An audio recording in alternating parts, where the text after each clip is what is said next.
Kráčali po ich stopách. Kráčali tí, ktorí prežili holokaust a ich potomkovia. Kráčali svorne spolu s Bardejovčanmi. Ich pochod solidarity mal pripomenúť krušné chvíle spred 70 rokov hrôzy koncentračných táborov. Viac ako 120 Židov, tí, ktorí prežili a ich potomkovia prišli do Bardejova, aby sa spoločne poklonili pamiatke obetiam viac ako 2460 deportovaným Židom z Bardejova. Kráčali tou istou cestou ako oni pred 70 rokmi na železničnú stanicu. Konečnou stanicou žiaľ pre viacerých vtedy bola stanica smrti. Plynové komory, koncentračné tábory a getá v Poľsku. Pochod Solidarity to bol aj symbolický návrat Židov do Bardejova. Nechýbal medzi nimi Tuli Blajch so svojimi dcérami, dnes žije v Austrálii.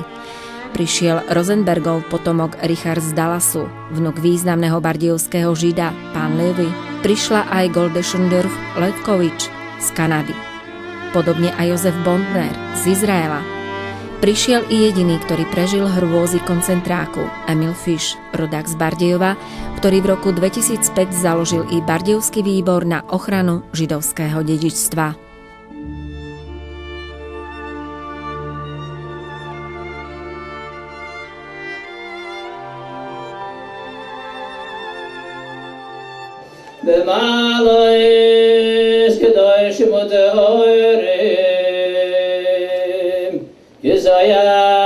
Deportácie boli vyvrcholením proti židovskej politiky slovenského štátu.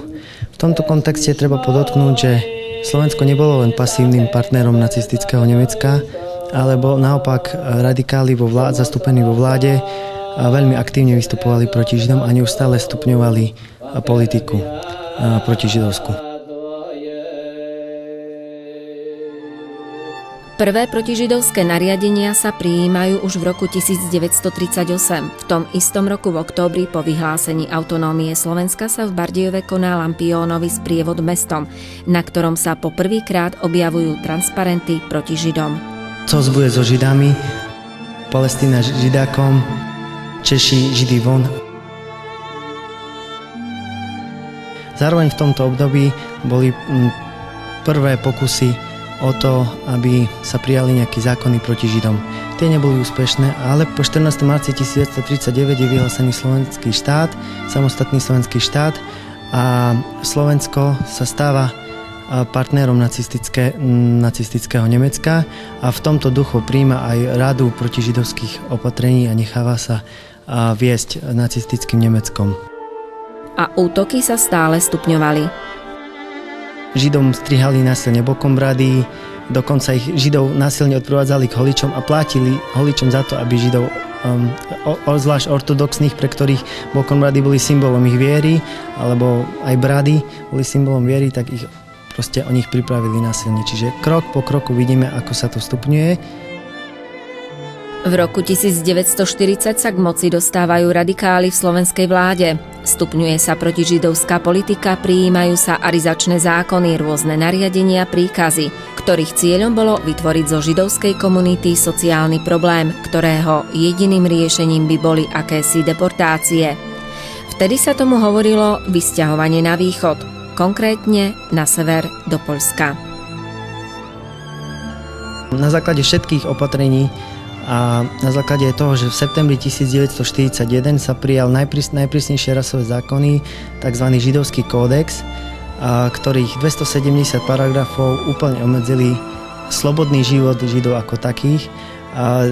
Obmedzené boli všetky oblasti života, čo si len bežný človek dokáže predstaviť. Mali problém, nemohli vlastniť bicykle, nemohli chodiť bežne do kina, nemohli používať mestskú hromadnú dopravu. Ruka v ruke s týmito opatreniami nasledovali i ďalšie v hospodárskej oblasti, ktoré Židov pripravili o zamestnanie. Takže v priebehu necelých 3 rokov sa zo Židov vytvoril obrovský sociálny problém a zistilo sa, že približne až 60 000 Židov, takmer 2/3 židovských domácností nemá stály príjem a vytvára obrovskú záťaž pre štát. Po tejto propagande sa spustila lavína deportácií slovenských Židov. Mrazivý exkurs týmto obdobím deportácií približuje Peter Hudák, ktorý spolu so svojím otcom Pavlom sa výraznou mierou pričinili na odtabuizovaní problematiky osudu židovskej komunity v Bardejove. –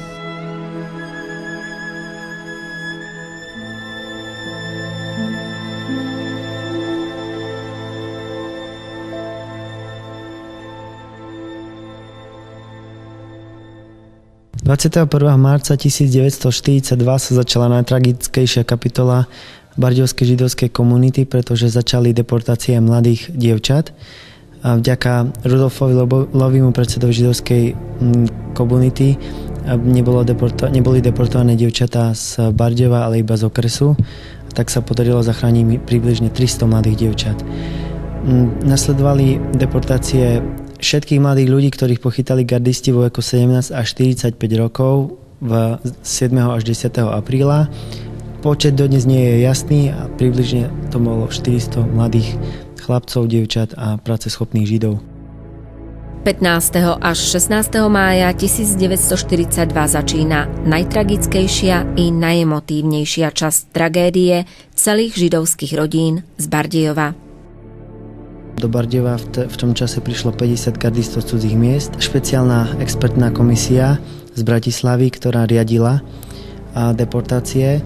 Židia boli sústredení v synagóge, v hoteli Republika, na štadióne.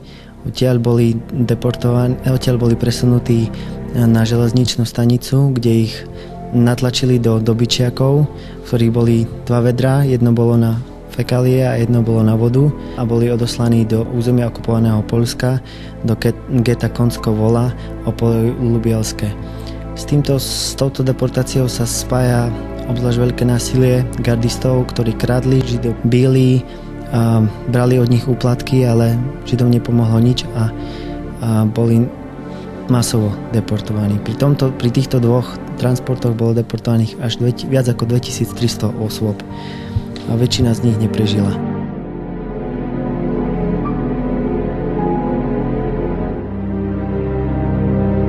Vráťme sa opäť do súčasnosti. Potomkovia rodín, ktorí majú v meste korene, tí, ktorí boli zachránení, prežili a vrátili sa do Bardejova, na pamiatku týchto udalostí, na znak úcty obetiam holokaustu, ale aj pripomenutia si 70. výročia deportácie Židov z Bardejova sa zapísali do pamätnej knihy mesta. Ich mená navždy ostávajú späté s Bardejovom. Navždy budú pripomínať osud ich predkov.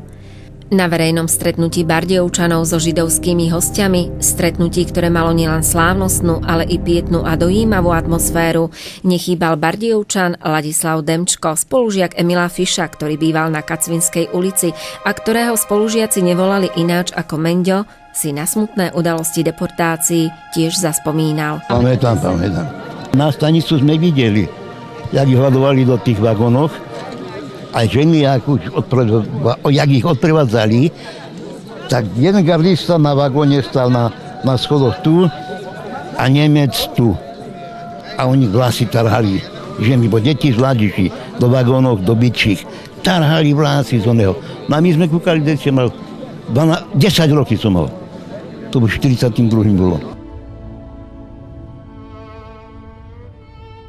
Na toto stretnutie po 70 rokoch prišli aj tí, ktorí prežili čas prenasledovania a koncentračné tábory.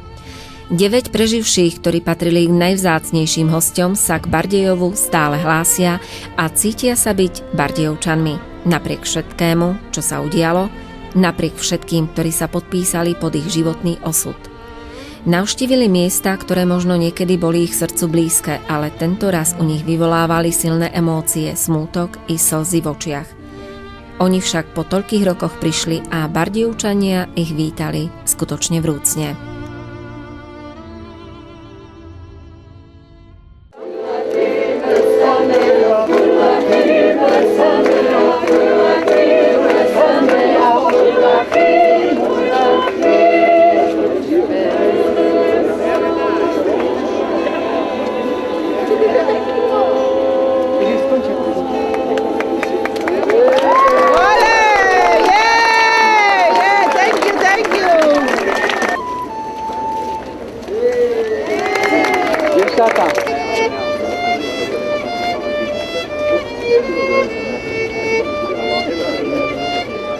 som dojatá veľmi, no a spomínam sa, ja som bola len malé dieťa, keď to sa stalo, ale z rozprávania človek to tie dojmy prežíva znova, lebo som bola vždycky vedená nie k nenávisti, ale naopak k takej priazni. Ja si spomínam, pred 5 rokmi mala som sa možnosť stretnúť s pánom starým Friedmanom.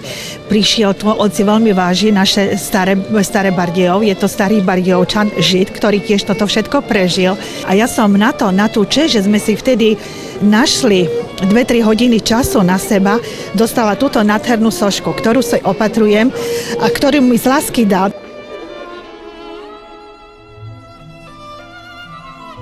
Je dôležité nezabúdať na tragédiu, ktorá v dejinách ľudstva patrí k tým najsmutnejším i najtragickejším. Pamätné chvíle znásobil i fakt, že si vypočuli slová, na ktoré možno dlho čakali. Prihovoril sa im nielen riaditeľ kancelárie prezidenta Slovenskej republiky Oto Sabo, ale aj primátor mesta Boris Hanuščák.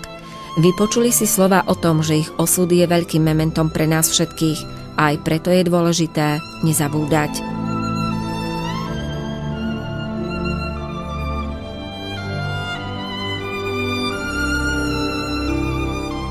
Nezabudli však ani Židia. Bardejovčanom, ktorí i napriek hrozbe nacistického teroru v osudných rokoch našli odvahu, prejavili ľudskosť a pomohli ich zachrániť, poďakovali. Svoju vďaku vyjadrili potomkom 7 spravodlivých z Bardejova, ktorých Bardejovský výbor na ochranu židovského dedičstva ocenil. Ich mená budú navždy zapísané na múre pamätnej záhrady holokaustu v Bardejove.